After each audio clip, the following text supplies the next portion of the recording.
COVID-19 affects men and women differently. So why don't clinical trials report gender data? COVID-19 affects both men and women differently. For every 10 women admitted to a COVID-19 intensive care unit, there are 18 males admitted. For every 10 women who die of COVID-19, 15 men die. According to the Centers for Disease Control and Prevention, a gender difference in vaccination rates is growing in the United States, with women leading males by 6 percentage points. In addition, uncommon side effects from the AstraZeneca vaccination tend to afflict women more frequently than those from the Pfizer-BioNTech and Moderna vaccines. According to an article published today in Nature Communications, just 8 of the 45 COVID-19 randomized controlled trials whose findings were published by December 2020 reported the influence of sex or gender.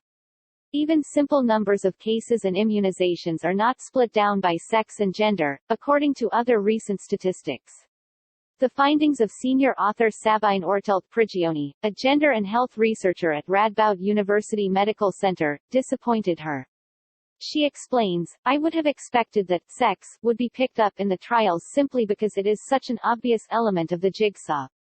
According to Ortelt-Prigioni, skipping this step might be risky in medication studies because men and women may react differently due to physiological variations. Susan Phillips, an epidemiologist at Queen's University who was not part in the study, adds that it also loses an opportunity to learn more about how the illness works.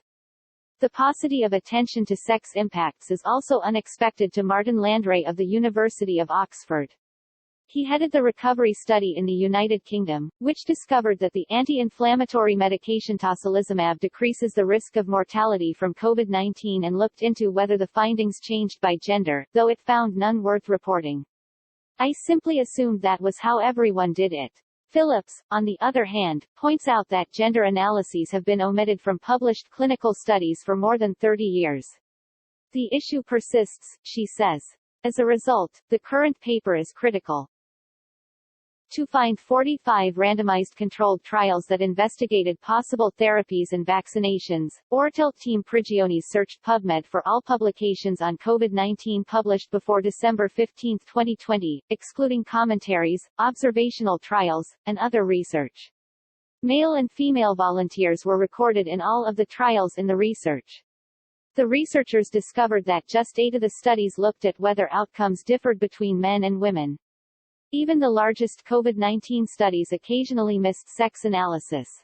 The massive Pfizer-BioNTech and Moderna vaccination studies, for example, looked into whether vaccine efficacy changed by sex and found that both men and women had above 90% efficacy. However, as gender and health expert Lavanya Vijayasingham and colleagues pointed out in a letter published in The Lancet in March, neither experiment separated harmful effects by gender. Even if the data isn't published in a scientific journal, it's still collected and monitored, says Stephen Thomas of State University of New York Upstate Medical University, who is a lead investigator on the Pfizer vaccine trial. Low numbers of serious adverse events may mean that significant sex differences haven't been detected, he says. The findings of the current research are in line with those of earlier investigations. In a recent, smaller review of COVID-19 studies published in eClinical Medicine, it was shown that just 1 out of every 30 trials looked at whether outcomes were influenced by gender. In addition, according to a research published in BMJ Global Health in April that looked at a larger variety of COVID-19 publications, including observational studies, just 14 out of 121 looked at whether sex influenced the outcomes. There are a variety of reasons why sex disaggregated statistics should not be reported. Tocilizumab decreased the chance of dying or needing mechanical breathing among patients who weren't previously on it at the start of the trial, but analyzing by sex shows the effect was solely in males, not women. However, there was no statistically significant difference between the sexes for other outcomes, such as hospital discharge within a month. According to Landray, the team came to the conclusion that it didn't have convincing evidence of a sex effect, and thus didn't report it in the paper. He points out that inferring a sex difference when none exists can be detrimental. Trials involving limited numbers of women, for example, showed that aspirin did not protect women against heart attacks and strokes, but Landray believes that banning the medicine's usage based on such poor data would deprive women of a potentially helpful treatment.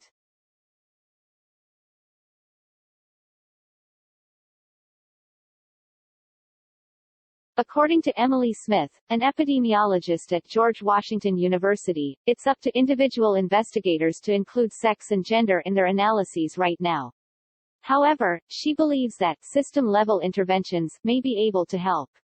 If funding agencies or trial registries demanded sex disaggregated reporting, researchers might be more inclined to include it in their studies.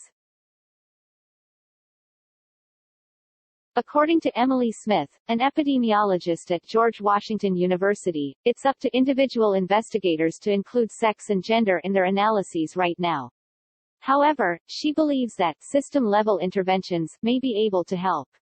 If funding agencies or trial registries demanded sex disaggregated reporting, researchers might be more inclined to include it in their studies.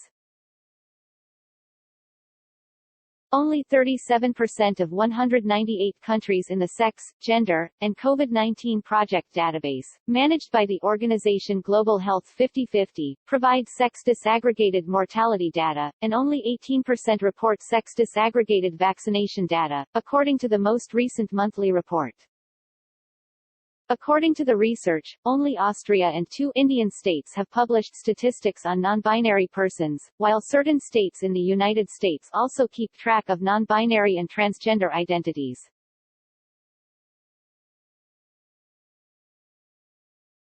According to Sarah Hawks, co-director of Global Health 50/50, the COVID-19 epidemic has shown a light on the relevance of sex and gender in a manner that very few other conditions have able to accomplish.